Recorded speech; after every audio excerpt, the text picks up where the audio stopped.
Hello guys! Welcome to Kika Vlogs. Ito nga pala ay mini vlog lang muna. So ayan nga, nagising ang pokerat ng taon. So ayan, tamang pocket lang ang babae. Ayan nga, at nautusan nga ako ng aking Mother Earth na gumawa nga pala nitong pinapagawa niya kasi nga siya ay may ginagawa.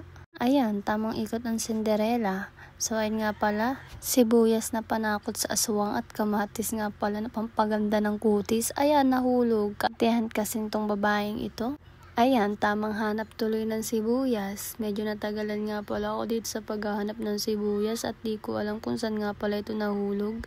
Ayan, for the hanap ako dito sa ilalim ng lamesa. Buti na lang si Pau Pau tinulungan ako maghanap. Inalis ko nga pala dito yung upuan kasi akala ko nasa ilalim ng upuan. Pati na din yung ilalim ng lamesa, sinilip ko pero wala doon yung sibuyas. Aba, ayaw magpahiwa. Hay, pinahirapan pa talaga ako maghanap. Kung nandito na naman lang yung si Zoe, sasabihan na naman niya ako ng, bulag ka na naman tita, di mo nahanap. O diba, direct to the point. At dito nga, nakita ko nga si Papa nasa tindahan, kaya nahanap ko yung sibuyas, nandun lang pala, Diyos mio Marimar. Okay, so kalimutan na natin ang nakaraan. Dito naman tayo sa next step. Kinuha ko na nga pala dito yung tadtaran, pati yung kutsilyo. Pero syempre, para malinis yung kakainin natin, hinugasan ko na muna yung kamatis at pati na rin yung sibuyas na panakot sa aswang. Kaya ayan, kung gusto nyo rin na hindi habulin ng aswang, kumain din kayo ng sibuyas, pati na rin bawang. Syempre, makikita nyo na dito na inihiwa ko na tong kamatis. Isang kamatis nga lang pala ito, kaya hiniwa ko lang siya ng maliliit. Kasi nga, konti lang din naman yung talbos ng kamote. Ang naglaga nga pala ng talbos is si Daddy. At si Mama naman ay may ginagawa. Kasi siya yung bumabantay ng tindahan namin. Kami ni Ate, bira lang kami magbantay ng tindahan. Kaya ayan, sa akin inutos si Mama tong paghihiwa ng sibuyas, pati na rin ng kamatis.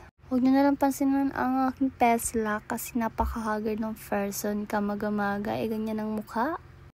Fast forward ko na nga pala at masyadong nakakainip ito. Napakabagal maghiwa ng sibuyas, pati na rin ng kamatis at ng ginger. Huy, ginger yun.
Okay na to.